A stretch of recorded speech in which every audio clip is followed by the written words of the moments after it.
Pisces! This is a Pisces Sun, Moon, Rising, and Venus reading for the month of July.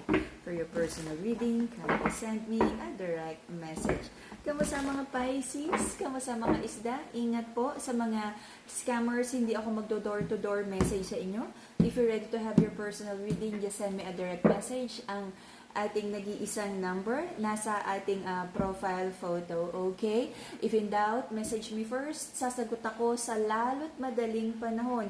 Huwag pong tawag ng tawag kasi para dun sa mga nariread ko, alam nyo yan, nai-interrupt tayo dun sa mga tawag ng tawag, okay? At kung magme-message kayo sa akin, just imagine kung ilan yung natatanggap nating message araw-araw, okay? Kaya kung magme-message kayo, wag nyo na ako sabing, hi, sasagot ako. Pwede pong magtanong, 'di ba? Parang diretsuhin nyo na, habaan nyo na lahat ng inquiries para isang mahabang sagot na lang tayo. Alright?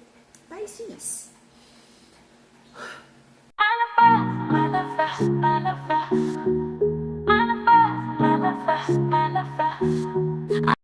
The Tower moment. Hindi pa tapos kung ano man ang situation na to.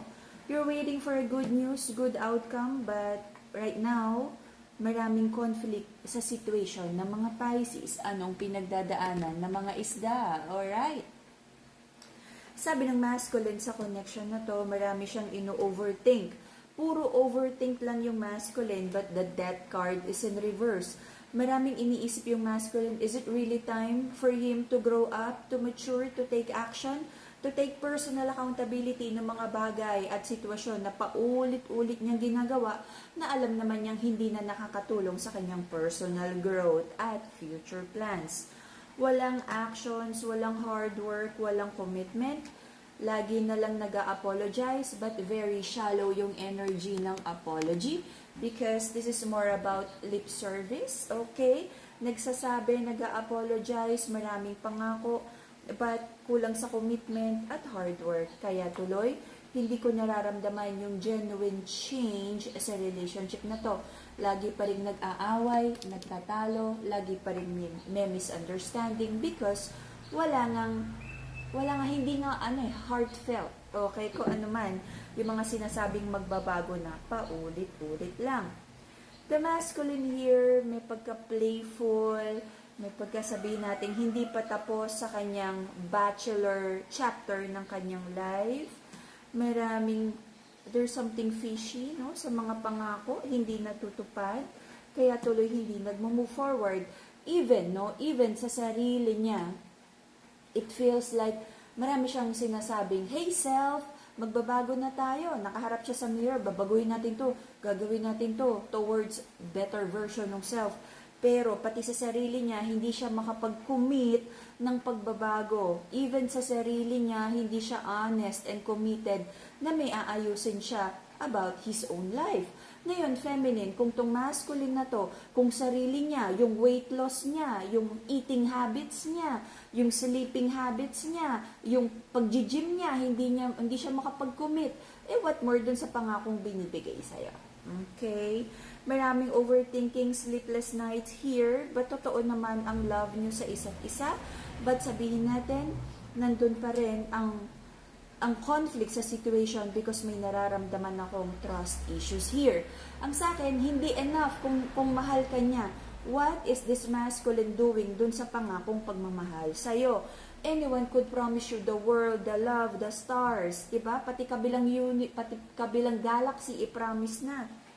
But, ano nga ba yung ginagawa niya sa mga pangako na to? Maraming usapan about stability, pero kulang sa commitment. But you can't let each other go naman. Puro pangako, walang natutupad, maraming hadlang, maraming blockages, hindi natutupad ang pangako. But you're choosing to stay. Walang question about love. Mahal nyo yung bawat isa. But, ito yung uulitin ko. There's a difference between how you feel about the person. Yes, love mo siya. Oh, yes, love ka niya. But there's a difference about how you feel about the person and how this person makes you feel. Ano ba yung ginagawa niya sa pangako? Tinutupad ba niya? Does this person makes you feel motivated and happy and secure about the relationship?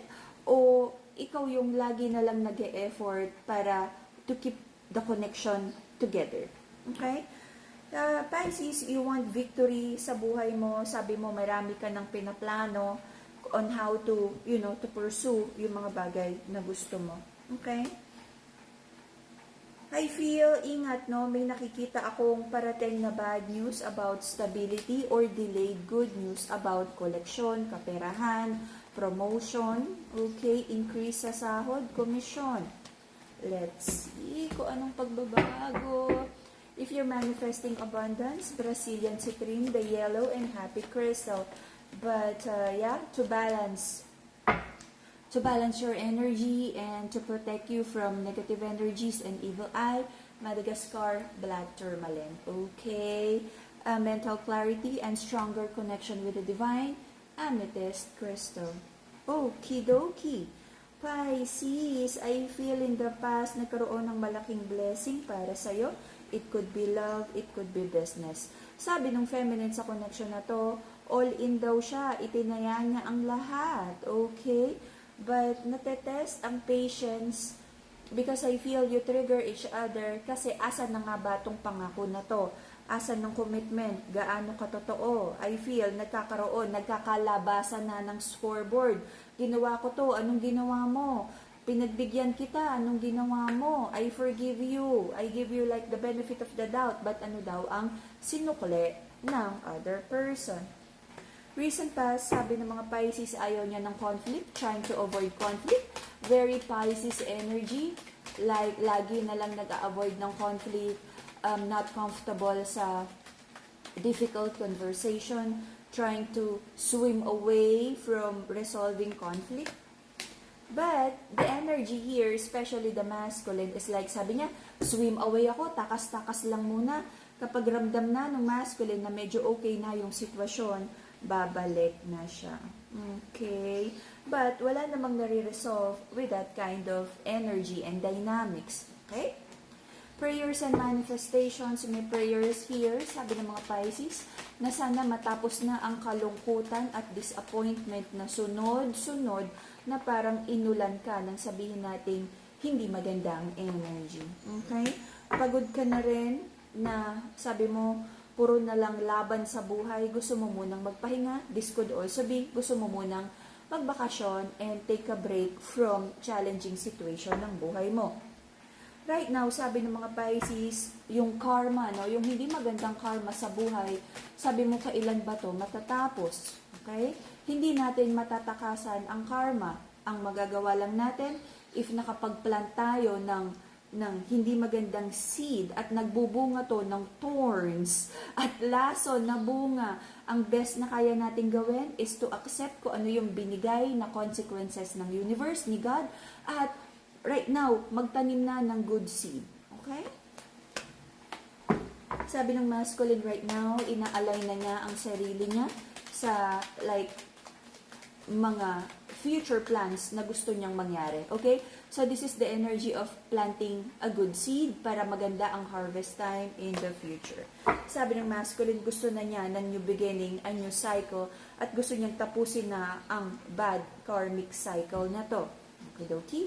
So, sabi ng person ng mga Pisces, the masculine in this connection, he wants to speak his truth, marami siyang sasabihin, meron siyang gustong kausapin, but I feel may confusion here.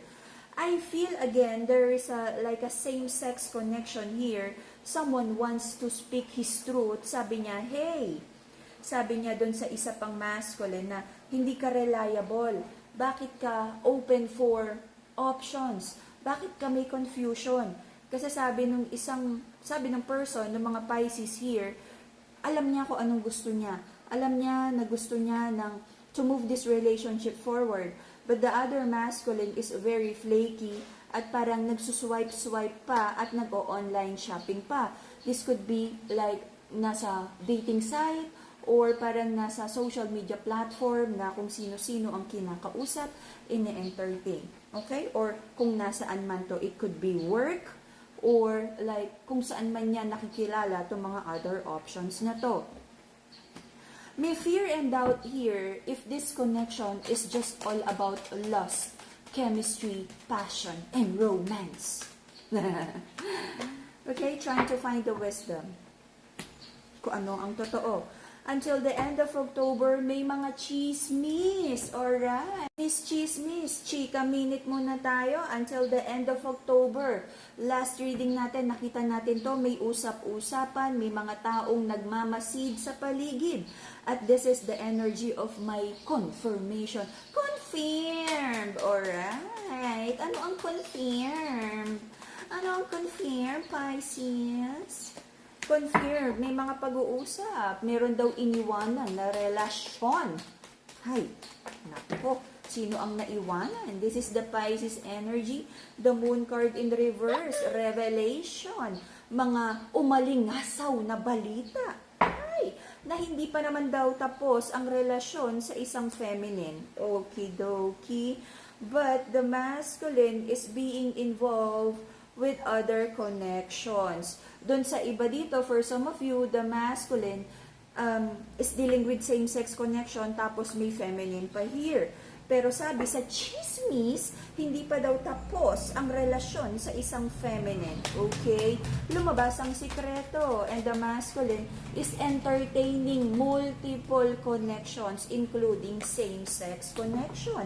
Meron daw binibuild ang masculine sa connection na to, with a feminine. Okay? Again, I just want to remind you, masculine and feminine are just energies. Okay? Feminine is the receiver, nurturer. Masculine is the doer, the pursuer of the connection.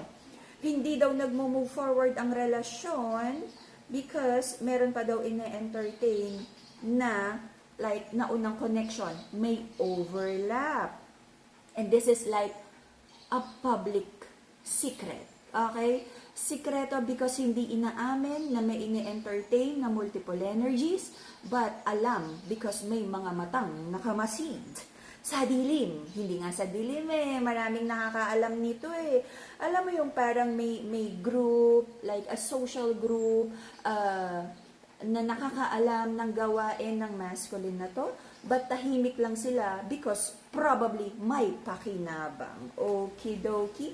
You might be dealing with an Aries, Pisces energy. Okie dokie. I feel someone would try to run away from the conflict and chismis.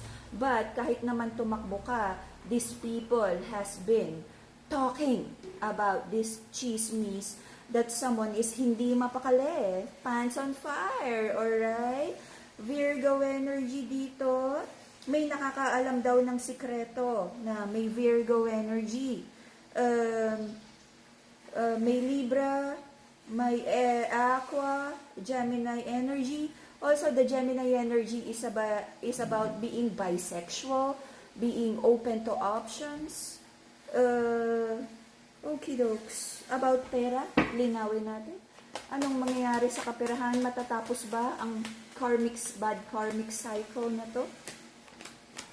Okay, I feel the masculine in this connection would stay in the same old cycle kung anong mga ginagawa niya, mga bad habits, toxic cycle, toxic connections, multiple options. But, syempre, langit lang ang nakakaalam kung ano ang hatol para sa tao na to. Alrighty? And I pray na makagawa ng tamang desisyon because walang nakakatakas sa karma. Ang kaya lang natin gawin is like to accept kung ano yung ibinibigay na hatol na divine justice ng universe ni God para sa atin. Whatever we do, like sabihin natin heaven or hell, ay consequences ng ating actions. Alright? And that would be the Pisces reading for the month of July. See you again in a few days for your bonus reading. Bye-bye, Pisces!